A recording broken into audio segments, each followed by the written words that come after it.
You're back with The Nation, and my guest is Anne Tolley, and I want to move on to your corrections portfolio. But before we just get to that, you've been in Britain looking at the sex offenders register that they've got over there.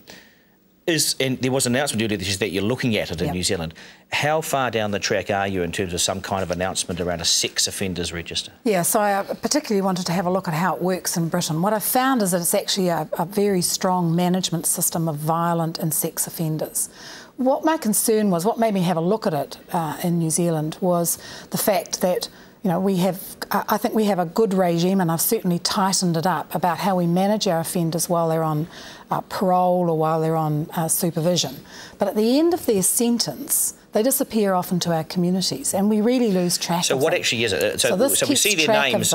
Yep, this keeps track of them. This keeps a management regime in place for as long as you need to. For government departments, not for the public to go on to Google and... No, this is for government departments. So there are requirements on those offenders almost for the rest of their life that they register, that we know where they are, we know where there's any major changes in their life that may trigger more offending. So it is a long-term management regime for these really very difficult people who cause considerable grief to members of our community. So you're looking at it. What does that mean? It's going to be introduced? Well, I'm now going to go back. I've given a heads up to both the Commissioner and to the Corrections Chief Executive that I want to have a look and do some work on this. And it's a big piece of work because it means we have to look at the whole regime again.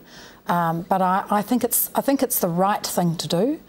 Because I know there's huge community concern that these people are living out in our communities and we don't know where they are. When you say it's the right thing to do, you're going to introduce this in this term of government? Well, I'd have to get the OK from my Cabinet colleagues, so I have to take a paper to Cabinet.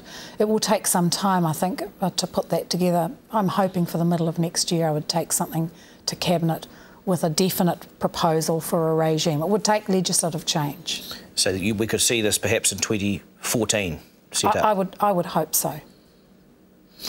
Just looking at corrections, which is your other portfolio, are you of the view, and I know it's still confirmed you're building this new prison in South Auckland, correct? Yes, that's right. Is it your view that prisons are a fiscal and moral failure? I would hope that Wiri is the last prison that New Zealand has to build for the next 20 years. I don't know about a moral failure. There are always people that need to be kept away from the community, and we have some, horrific criminals that need to be locked up for a very long period of time. But the majority of our prisoners go in and out of prison, and that, I think, is a failure. And that's what we're addressing. So you want to do more rehabilitation. I mean, the previous Minister, Judith Collins, had a more lock them up and throw away the key attitude. Are you saying you're approaching it differently from the previous Minister? Well, I think in fairness to Judith, she inherited a system that was really broken and she spent a lot of time getting that system up and running, making sure that if you were locked up, that you stayed locked up. So yes, though, isn't it? You want to change it? I think we now have the opportunity to look at how we treat our prisoners and how we make sure that whilst we have them locked up, that we're getting good education. We know 2/3 of them have drug and alcohol addictions, 90% of them can't read or write. They don't have skills. They have very little chance when we let them out of getting a job and living a reasonable life. It's expensive and there's not many votes in it. Are you saying you're committed to this change? Absolutely, and it's going to take a culture change from corrections. Are they up to it, do you think? Because we haven't seen that they're big on culture change, have we? Well, have you gone in there with a new broom and they're all on board? You've got to drive it.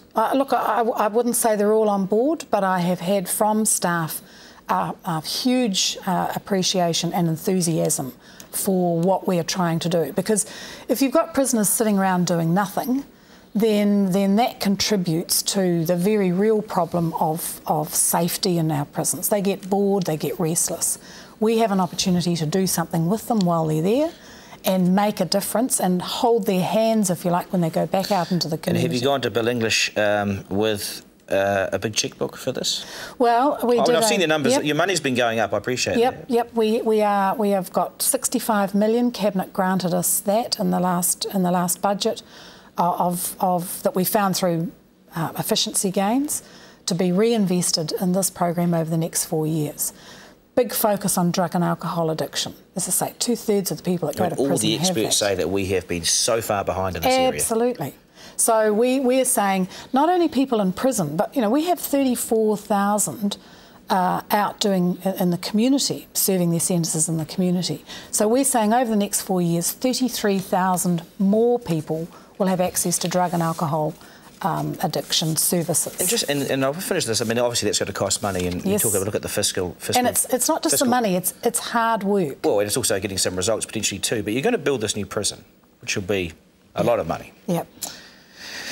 And at the end of the day, you've probably got 1,000 beds spare in prisons at the moment, or is it 1,600? I've read two figures, 1,600, 1,000. And it's up around 1,300. So we've got spare beds, and we're building more beds. Yep. Okay. Why? It just seems. I mean, I can't understand it. I mean, I'm sure people struggle to understand why you're putting more beds, and if crime's decreasing, doesn't it? That's absolutely right.